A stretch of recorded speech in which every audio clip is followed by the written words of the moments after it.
Hi everyone, welcome to ರೇಖಾ ಪ್ರಕಾಶ್ ಮನೆ ಊಟ. ಇವತ್ತಿನ ಈ ವಿಡಿಯೋ ಬಂದ್ಬಿಟ್ಟು ಚಿತ್ರಾನ್ನ ಲವರ್ಸ್ಗೆ ಅಂತ ಹೇಳ್ಬೋದು. ಯಾಕೆ ಅಂದರೆ ನಾನಿವತ್ತು ಸಬ್ಬಕ್ಕಿ ಸೊಪ್ಪನ್ನ ಬಳಸ್ಕೊಂಡು ಚಿತ್ರಾನ್ನ ಮಾಡೋದು ಹೇಗೆ, ಅದು ತುಂಬ ಸಿಂಪಲ್ಲಾಗಿ ಅಂತ ತೋರಿಸ್ಕೊಡ್ತಾ ಇದ್ದೀನಿ. ಬನ್ನಿ ಹಾಗಿದ್ರೆ ಹೇಗೆ ಮಾಡೋದು ನೋಡ್ಕೊಳ್ಳೋಣ. ಮೊದಲಿಗೆ ನಾನಿಲ್ಲಿ ಒಂದು ಫ್ರೈಯಿಂಗ್ ಪ್ಯಾನ್ ತೊಗೊಂಡಿದ್ದೀನಿ. ಅದಕ್ಕೆ ಸ್ವಲ್ಪ ಎಣ್ಣೆನ ಹಾಕೋತೀನಿ. ಎಣ್ಣೆ ಬಿಸಿ ಆದ ನಂತರ ಮೊದಲಿಗೆ ಕಡಲೆಬೀಜನ ಹಾಕ್ಕೋಬೇಕು. ಆ್ಯಂಡ್ ಕಡಲೆಬೀಜನ ನೀಟಾಗಿ ಫ್ರೈ ಮಾಡ್ಕೋಬೇಕಾಗುತ್ತೆ. ಕಡಲೆಬೀಜ ಫ್ರೈ ಮಾಡಬೇಕಾದ್ರೆ ಸ್ಟವ್ ಯಾವಾಗಲೂ ಮೀಡಿಯಮ್ ಫ್ಲೇಮಲ್ಲಿರಲಿ. ಕಡಲೆಬೀಜ ಚೆನ್ನಾಗಿ ಫ್ರೈ ಆಗಿ ಚಿತ್ರಾನ್ನ ತಿನ್ನುವಾಗ ಕ್ರಂಚಿಯಾಗಿ ಸಿಗಬೇಕು ಬಾಯಿಗೆ, ಅದಕ್ಕೆ. ಇದಾದಮೇಲೆ ಸ್ವಲ್ಪ ಕಡಲೆಬೇಳೆನ ಸೇರಿಸ್ಕೊಂಡು ಮತ್ತೆ ಕಡಲೆಬೀಜ ಮತ್ತು ಕಡಲೆಬೇಳೆ ಎರಡನ್ನೂ ನೀಟಾಗಿ ಫ್ರೈ ಮಾಡ್ಕೋಬೇಕಾಗುತ್ತೆ. ಆ್ಯಂಡ್ ಕಡಲೆಬೀಜದ ಜೊತೆ ನೀವು ಉದ್ದಿನಬೇಳೆನೂ ಹಾಕ್ಕೋಬೋದು, ಬಟ್ ನಾನಿಲ್ಲಿ ಬಳಸಿಲ್ಲ. ಬಟ್ ನಿಮ್ಮ ಮನೇಲಿದ್ದರೆ ಅಥವಾ ನಿಮಗೆ ಹಾಕ್ಕೋಬೇಕನ್ಸಿದ್ರೆ ನೀವು ಹಾಕ್ಕೊಳ್ಳಿ. ಇವಾಗ ನೀಟಾಗಿ ಫ್ರೈ ಆಗಿದೆ ಇದು ಕಡಲೆಬೀಜ ಮತ್ತು ಕಡಲೆಬೇಳೆ. ಅದಾದಮೇಲೆ ಸ್ವಲ್ಪ ಕರಿಬೇವಿನ ಸೊಪ್ಪನ್ನ ಹಾಕೋತೀನಿ. ಕರಿಬೇವಿನ ಸೊಪ್ಪು ಹಾಕ್ಕೊಂಡಾದ್ಮೇಲೆ ಒಣಮೆಣ್ಸಿನ್ಕಾಯಿನ ಹಾಕೋತಾ ಇದ್ದೀನಿ, ಜೀರಿಗೆ ಜೊತೆಗೆ ಸಾಸಿವೆ ಮತ್ತು ಈರುಳ್ಳಿ ಇಷ್ಟನ್ನು ಹಾಕ್ಕೊಂಡು ನೀಟಾಗಿ ಫ್ರೈ ಮಾಡ್ಕೋತೀನಿ. ನಿಮಗೆ ಒಣಮೆಣ್ಸಿನ್ಕಾಯಿ ಬೇಡ ಅಂದರೆ ಹಸಿಮೆಣ್ಸಿನ್ಕಾಯಿ ಬೇಕಾದರೂ ಬಳಸ್ಬೋದು. ಅದಾದಮೇಲೆ ಸ್ವಲ್ಪ ಬೆಳ್ಳುಳ್ಳಿನ ಈ ಥರ ಜಜ್ಜಿ ಹಾಕೋತಾ ಇದ್ದೀನಿ. ಆ್ಯಂಡ್ ಈ ಥರ ಬೆಳ್ಳುಳ್ಳಿ ಹಾಕ್ಕೊಳ್ಳೋದ್ರಿಂದ ತುಂಬ ಫ್ಲೇವರ್ಫುಲ್ಲಾಗಿ ಬರುತ್ತೆ, ಚೆನ್ನಾಗಿರುತ್ತೆ, ಘಮ್ ಅಂತಿರುತ್ತೆ ಚಿತ್ರಾನ್ನ.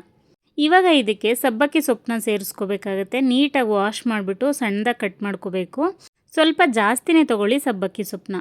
ಅದಾದಮೇಲೆ ರುಚಿಗೆ ತಕ್ಕಷ್ಟು ಉಪ್ಪನ್ನ ಹಾಕ್ಬಿಟ್ಟು ನೀಟಾಗಿ ಮಿಕ್ಸ್ ಕೊಡಿ. ಇದು ರಾ ಸ್ಮೆಲ್ಲು ಸ್ವಲ್ಪ ಚೆನ್ನಾಗಿ ಹೋಗಬೇಕು, ಅಂದರೆ ಸಬ್ಬಕ್ಕಿ ಸೊಪ್ಪು ಒಂದು ಹಸಿ ಸ್ಮೆಲ್ ಹೋಗ್ಬಿಟ್ಟು ಈರುಳ್ಳಿ ಜೊತೆ ಚೆನ್ನಾಗಿ ಫ್ರೈ ಆಗಬೇಕು. ಅದಾದಮೇಲೆ ಒಂದು ಮೀಡಿಯಮ್ ಸೈಜ್ ಟೊಮ್ಯಾಟೊನ ಸೇರಿಸ್ಕೊತಾ ಇದ್ದೀನಿ ಇಲ್ಲಿ.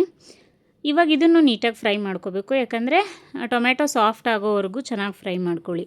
ಆ್ಯಕ್ಚುಲಿ ಇಲ್ಲಿ ಚಿತ್ರಾನ್ನ ಮಾಡಬೇಕಾದ್ರೇ ಎಷ್ಟು ಗಮ್ಮಂತಿದೆ ಗೊತ್ತಾ? ಯಾಕೆ ಅಂದರೆ ಸಬ್ಬಕ್ಕಿ ಸೊಪ್ಪು ಫ್ಲೇವರು ತುಂಬ ಅಂದರೆ ತುಂಬ ಚೆನ್ನಾಗಿ ಬರುತ್ತೆ.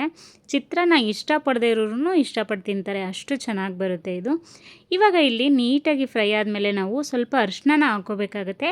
ಯಾಕಂದರೆ ಎಲ್ರಿಗೂ ಗೊತ್ತು ಚಿತ್ರಾನ್ನ ಅಂತ ಅಂದರೆ ಕಲರ್ ಯೆಲ್ಲೋ ಕಲರ್ ಇರುತ್ತೆ, ಆ್ಯಂಡ್ ಅದಕ್ಕೆ ನಾವು ಅರಿಶಿನನೇ ಬಳಸೋದು ಅಂತ. ಸೊ ದಟ್ ಅದಕ್ಕೋಸ್ಕರ ನಾನು ಇಲ್ಲಿ ಸ್ವಲ್ಪ ಅರಿಶಿನ ಹಾಕೋತಾ ಇದ್ದೀನಿ. ನಿಮಗೆ ಕಲರ್ಗೆ ಎಷ್ಟು ಬೇಕೋ ಅಷ್ಟು ಅರಿಶಿನ ಸೇರಿಸ್ಕೊಂಡು ಮತ್ತೆ ನೀಟಾಗಿ ಫ್ರೈ ಮಾಡಬೇಕು. ಆ್ಯಂಡ್ ಇಲ್ಲಿ ನೀವು ನೋಡ್ದಂಗೆ ನಾನು ಟೊಮ್ಯಾಟೊ ಬಳಸಿದ್ದೀನಿ. ನಿಮಗೆ ಟೊಮ್ಯಾಟೊ ಬಳಸೋಕ್ಕೆ ಇಷ್ಟ ಇಲ್ಲ ಅಂದರೆ ಲೆಮನ್ನ ಸಹ ಯೂಸ್ ಮಾಡ್ಬೋದು. ಇವಾಗ ಚಿತ್ರಾನ್ನದ ಗೊಜ್ಜು ನೀಟಾಗಿ ರೆಡಿಯಾಗಿದೆ, ಸಬ್ಬಕ್ಕಿ ಚಿತ್ರಾನ್ನದ ಗೊಜ್ಜು. ಇವಾಗ ಇದಕ್ಕೆ ಆಲ್ರೆಡಿ ಮಾಡಿಟ್ಟಿರುವಂಥ ರೈಸ್ನ ಹಾಕ್ಬಿಟ್ಟು ನೀಟಾಗಿ ಮಿಕ್ಸ್ ಕೊಡ್ತೀನಿ. ಮಿಕ್ಸ್ ಕೊಟ್ಟರೆ ಮುಗೀತು, ಸಬ್ಬಕ್ಕಿ ಚಿತ್ರಾನ್ನ ರೆಡಿ ಆಯಿತು ಅಂತ. ಚಿತ್ರಾನ್ನ ಲವರ್ಸ್ಗಂತೂ ಈ ಥರ ಮಾಡಿಕೊಟ್ಬಿಟ್ರೆ ಯಪ್ಪ ತುತ್ತಿಗೂ ಹೊಗಳುತ್ತಿರ್ತಾರೆ, ಅಷ್ಟು ಚೆನ್ನಾಗಿರುತ್ತೆ. ಸೊ ಇದಾಗಿತ್ತು ಇವತ್ತಿನ ಸ್ಪೆಷಲ್ ರೆಸಿಪಿ. ಯಾರೆಲ್ಲ ನನ್ನ ಚಾನಲ್ನ ಇನ್ನೂ ಸಬ್ಸ್ಕ್ರೈಬ್ ಮಾಡ್ಕೊಳ್ದಲ್ಲೇ ನೋಡ್ತಾ ಇದ್ದೀರಾ, ಪ್ಲೀಸ್ ಒಂದು ಸಬ್ಸ್ಕ್ರೈಬ್ ಮಾಡ್ಕೊಂಡು ನೋಡಿ. ಹಾಗೆ ಈ ವಿಡಿಯೋ ನಿಮ್ಗೆ ಇಷ್ಟ ಆಗಿದ್ರೆ ದಯವಿಟ್ಟು ಲೈಕ್ ಮಾಡಿ, ಶೇರ್ ಮಾಡಿ, ಹಾಗೆ ಕಾಮೆಂಟ್ ಮಾಡಿ. ರೆಸಿಪಿನ ನೀವು ಒಂದ್ಸಲ ಟ್ರೈ ಮಾಡಿ, ಖಂಡಿತ ನಿಮಗೂ ಇಷ್ಟ ಆಗುತ್ತೆ. Thank you so much.